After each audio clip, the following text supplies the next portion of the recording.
And it's just basketball. At the end of the day, it's just basketball. Like and subscribe.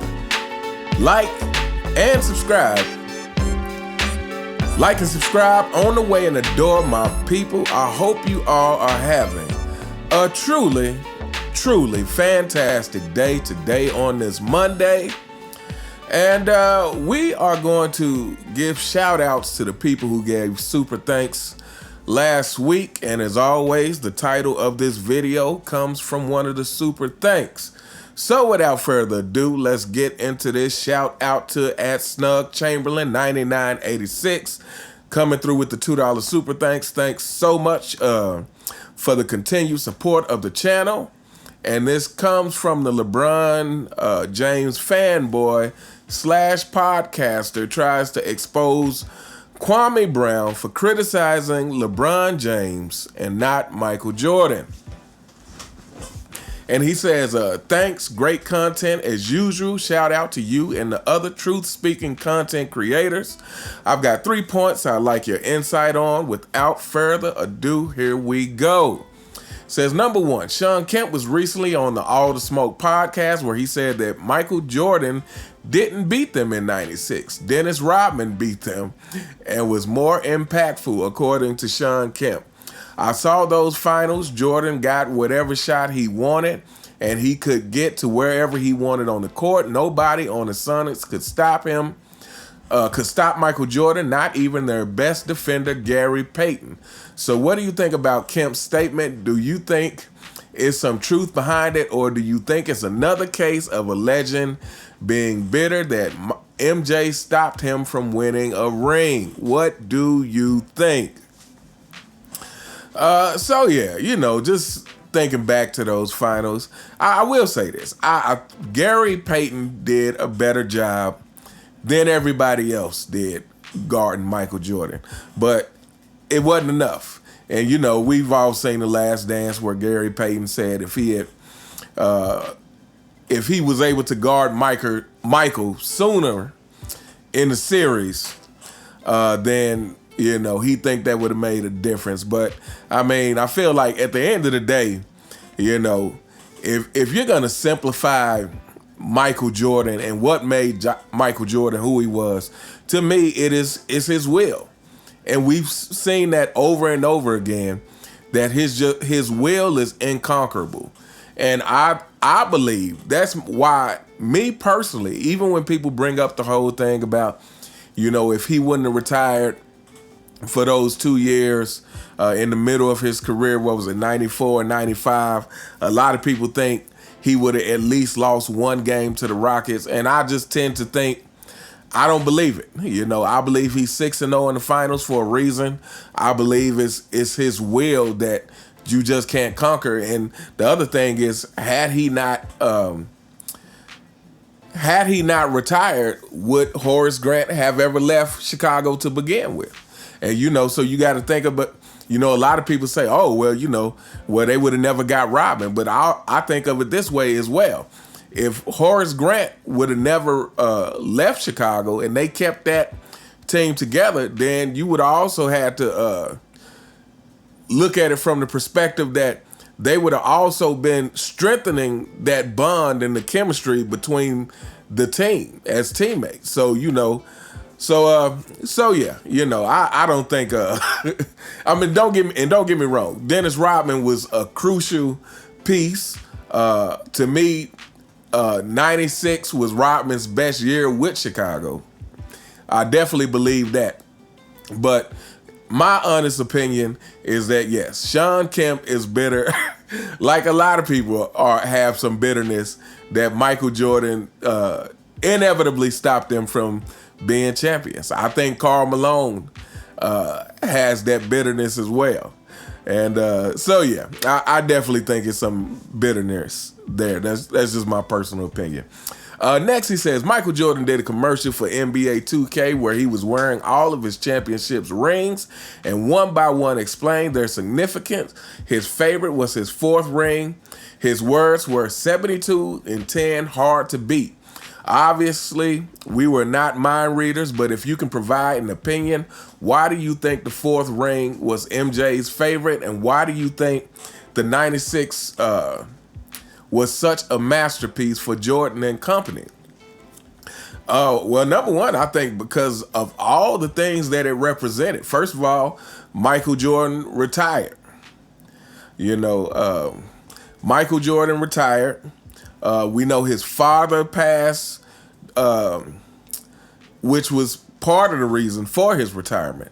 So I think the 96 season, number one, it was a new challenge for him to see if he could come back after retirement. And we know he came back for the shortened season beforehand and got beat by the Orlando Magic. So I think it's so many things that Michael Jordan wanted to overcome in that 96 season. We also know that season is the same season where he was shooting the movie Space Jam the summer before. And part of his stipulations for shooting that movie was that, hey, if I'm gonna be shooting this movie, you guys have to build me a basketball court and a workout facility. And we heard about the legendary games that got ran on those courts on the set of the movie as he was preparing to come back. So, I would say for Michael Jordan, it represented him overcoming those challenges from retirement, him getting back on top, after the whole thing with his father passing, him redeeming himself from losing to the Magic. And also, on top of all that, they finished, and let me say this. He says 72-10 is hard to beat, and what I believe he means is 72-10 with a championship is hard to beat. That's what I believe. I don't think he's just talking about because they made 72-10, on the season, because they set the record at that time. But, I would argue that record still stands just for the simple fact that Golden State didn't win a championship. Again, to me, if you don't win at the end of a season like that, that season is trash. You might as well throw it in the trash can. And I believe that Michael Jordan felt the same way. That, again, if you're going back to the interview he did during that time where the woman asked him about the significance of the 72-10 season, he said, I don't have time to think about that now. It's like weeks later, I'll have time to sit down and think about the significance of it. But right now we're focused on the championship. It doesn't mean a thing without the ring. So when he says, like I said, when he says 72-10 is hard to beat, I believe it is inferred that he means 72-10 with a championship on top. That's what's hard to beat, because again, I'm sorry. I know fanboys. You fanboys really love to hold on to that 73-9 record from the Warriors, but you only hold on to it because you think it makes your king look better. It's a way to boost LeBron's legacy, but in all actuality, it's more of an indictment on the Warriors. And to be fair, like I said, I think some of those things that happened during those finals that allowed LeBron James to make that comeback, I won't say it was scripted, but it definitely seemed outside of normal NBA protocol. Let's just put it that way. The whole Draymond getting kicked out thing. But anyway. Says, lastly, the shot of 98, Jordan's last shot as a Chicago Bull, way to end it off beautifully. What I saw was MJ crossing the hell out of Byron Russell, not a push-off. There's not a way Jordan could move a person like that in motion and still rise up for the shot. The hand he had on Russell didn't look like much to make a person fall like Russell did. It's inconsistent with the cross. It's consistent with the crossover in my book. But what do you think about the shot? And do you think MJ pushed off, or do you think MJ crossed him up and sealed the game? I have actually done a video on this before. But I absolutely believe that it was a legitimate crossover. Again, I don't think even LeBron James, well, LeBron James is, his strength is overrated. But as strong as you fanboys think that he is, LeBron James couldn't have shoved somebody that hard on a crossover. And it's kind of besides the point because LeBron James could never pull off that crossover anyway.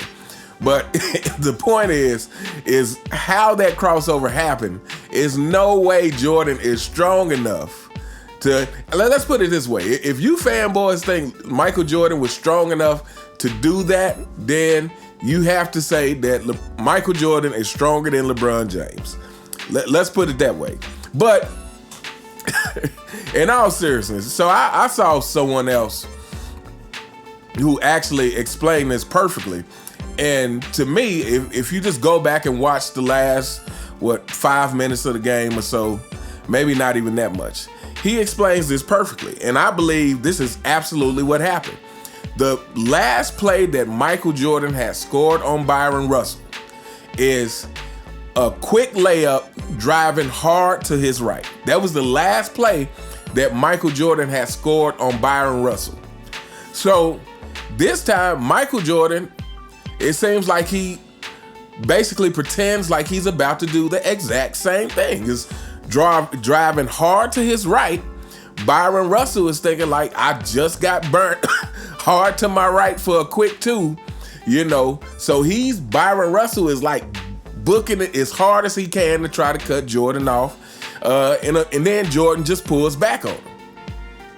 And this is what causes Byron Russell to fall, is that he had just got burnt on a similar play because Michael Jordan was driving hard to his right.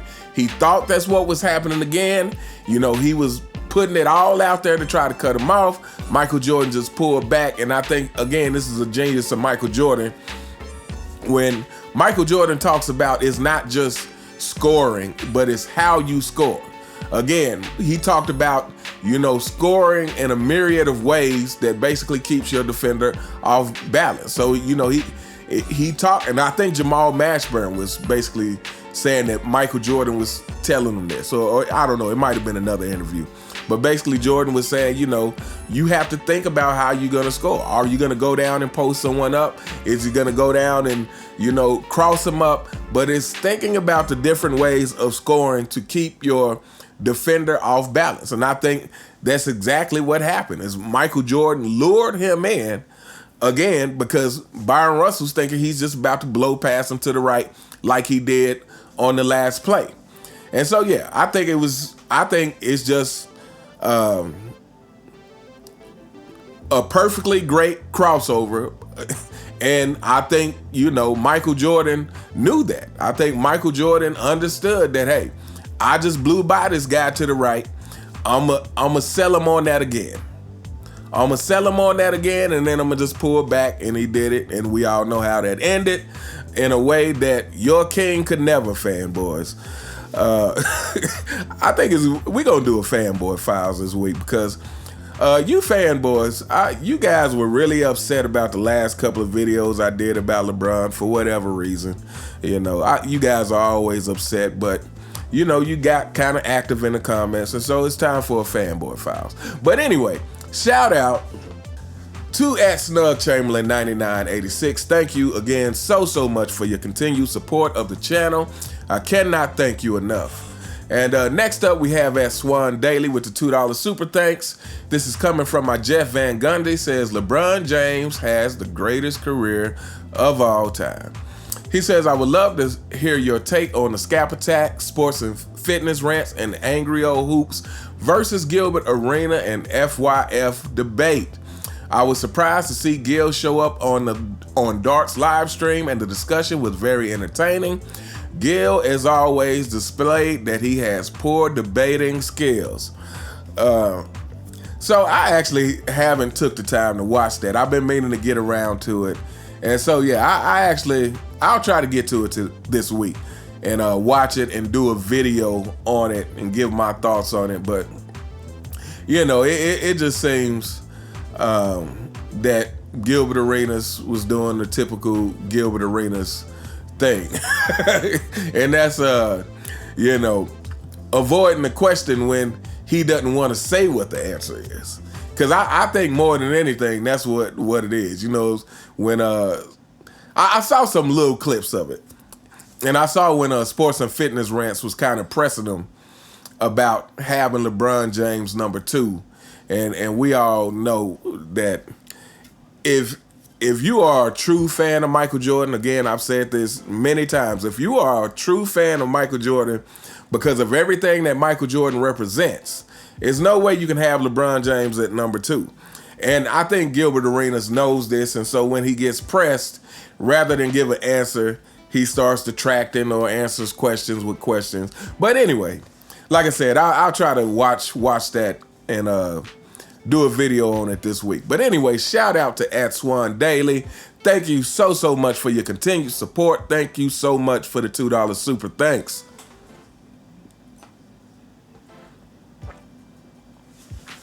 And next up, shout out to @VernonLeeWarren 280 coming through with the $2 super thanks.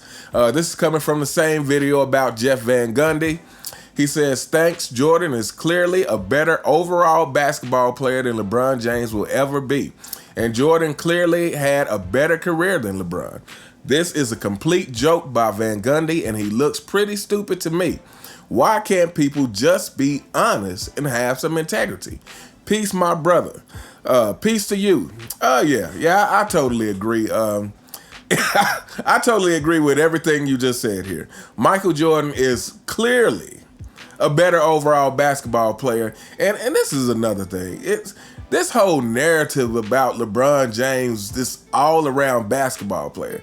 This is another narrative that has always puzzled me how this happened. I mean, again, basketball is offense and defense. Those are the two sides of basketball.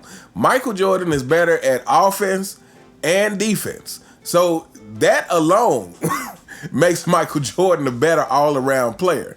But again, you know, there's so much goalpost moving for LeBron James that, you know, for anybody who's thinking rationally, none of it makes sense. He said Jordan clearly had the better career. Agreed. How can you argue with someone who accomplished so much more in a shorter period of time like that? Again, this just doesn't make sense to me. Now, if you want to just say he played longer, okay, I'm not. You can say he played longer, but you can't say he had a better career. That is totally absurd. Completely ridiculous. Fanboys, again, this can't even make sense to you.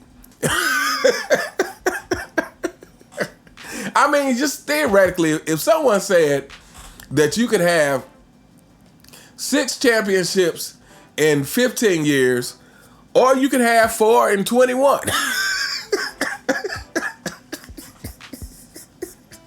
Which career are you taking? Fanboys, we already know. You guys aren't logical. So you gonna make up some excuse of why you would want LeBron James' career. Oh, well, I could play longer and make more money. Okay, well, you made more money, but that's not a better career. Anyway, yeah, and he says, this is a complete joke by Van Gundy and looks pretty stupid to me. Why can't people just be honest and have some integrity? And have some integrity. Yeah, and you know, again, this goes along with the whole LeBron James thing that makes everybody in mainstream media feel like, I can't just tell the truth about LeBron. No, you gotta preface it and fluff it up first. You know, you gotta throw some sugar on top before you deliver the truth. If someone says, hey, who's the greatest player to you? You can't just say, oh, I think Michael Jordan's the greatest player. You know, heaven forbid you say, oh, I think Michael Jordan is way better than LeBron James. It's not even close. You can't say that. You always have to, mainstream media that is, always has to say, well, LeBron James may be the best overall player, the best all-around player. Well, LeBron James he has the best career. Again, that's not what we asked you. just answer the question, please. But anyway, we all know what it is. It's typical what you get when you are part of the 4 and 6 Kingdom and when you're a member of the CFL. Shout out to @VernallyWarren 280. Thank you so much for your continued support of the channel. And thank you so much for the $2 super thanks.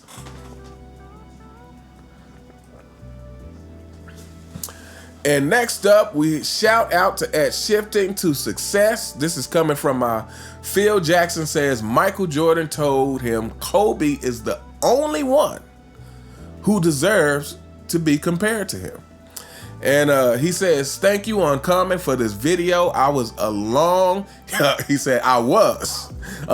time Laker fan until LeBron got there, and I can't support them anymore. There is no need to explain why, because people can just subscribe to you, AOH, and Sports and Fitness, among others, to know the reason why. My favorite player of all time is definitely Kobe, but I do not have him as the GOAT either. He's in my top 4 for sure, along with Kareem, MJ, and Wilt. I used to hate MJ because of the 91 finals, but couldn't deny his dominance and greatness. LOL. And I believe if Phil Jackson had never left the Lakers after 2011, I believe Kobe would have matched or probably even surpassed MJ in total rings, because between Jim Buss, David Stern, and Mike D'Antoni, those are the main reasons why I believe Kobe's career was cut short with injuries as well. But once again, thank you, brother, for this video on my favorite player. I appreciate you and everything you do, homie. Peace. I appreciate you right back. And thanks so much for the $50 super thanks. And yeah, that's actually something I never really thought about, but you probably own to something there. If Phil Jackson had never left the Lakers, I definitely believe they would have had a much better chance of continued success. And yeah, I also agree. You said you used to hate MJ. Same here. I'm saying, fanboys, this is what you guys don't understand. I've talked about this in other videos. Like, there are a lot of players. I didn't used to like Kobe Bryant either. Like, when MJ came along, I was a Detroit Pistons fan. MJ won me over because it comes to a point where you cannot deny a person's work ethic, and you can see that fire and desire to win. You have to respect it. Same with Kobe. I didn't like Kobe when he first came in. I'm like, who is this guy trying to be like MJ? But eventually he won me over because I saw that will to win and the work ethic. Your king, fanboys, is the only player the only player in the history of basketball that I had the opportunity to watch play, that I actually started off neutral and wound up disliking. LeBron James is the only one. There is no other player in the history of basketball, again, that I had the opportunity to watch that has happened. And of course, I respect all the players in the past that I didn't get to watch. There's another thing that you fanboys know nothing about, is respecting the players of the past. But yeah, I feel like when you have that undeniable win, when people see that you are putting your all out there on the court, you will win them over. You will inevitably win them over, because that's all everybody wants to know, is that you're out there giving your all. But anyway, again, something you fanboys would know nothing about. But anyway, shout out to Shifting to Success. Thank you so much for the $50 super thanks. Thank you so much for your continued support of the channel. Next up, we have @QQ810 with the $10 super thanks. This is coming from the same video about Kobe Bryant, and he simply says thanks and shout out to you, and thank you so much for your continued support, and thank you so much for the $10 super thanks. Next up, we have shout out to @Dr3196. comes through with the $10 super thanks, and this is also coming from the same video. He says, shout out to my boy Stone Cold 316 339. He's a Kobe Bryant stalker and he's all pissed. Shouting out that he's the truth speaker. All hail the truth speaker. Ha ha ha ha. I think we all know exactly who he's talking about. For some reason, this guy definitely has a vendetta against Kobe Bryant. For some reason, this delusional guy thinks that LeBron James is better than Kobe Bryant. I don't even know what else to say, but shout out to @the_Doctor3196, who always takes the time to to give these fanboys some of their own medicine.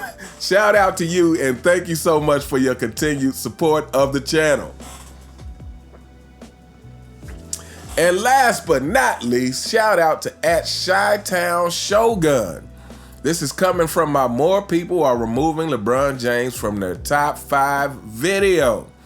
And he comes through with the $5 super thanks, and he says, here's a little info about LeFlop James. His plus minus in the NBA Finals is, now it said 86, and it says, while Mike and Kobe have a plus minus in the NBA Finals of plus 45 and plus 36 respectively. Now, he said LeBron James has a plus minus of 86, and he didn't put a plus or minus in front of the number, but I assumed that because it's LeBron James, it had to be a minus. And it was just a quick Google search away to find out that indeed LeBron James has a negative 86 plus minus in the finals. That explains a lot. That explains a lot. And it is indeed true that Michael Jordan has a plus 45 in the finals. Kobe Bryant has a plus 36 in the finals. And, this is why Kobe Bryant is 5 out of 7. This is why Michael Jordan is 6-0. And fanboys, this is why your king is 4-6. Okay. We gonna wrap this video up here. Shout out to @Chi-Town Shogun for the $5 super thanks. Thank you so much for your continued support of the channel. Thank you all who have subscribed, who like the videos, who share the videos, who leave your thoughts on the videos. You guys are greatly appreciated.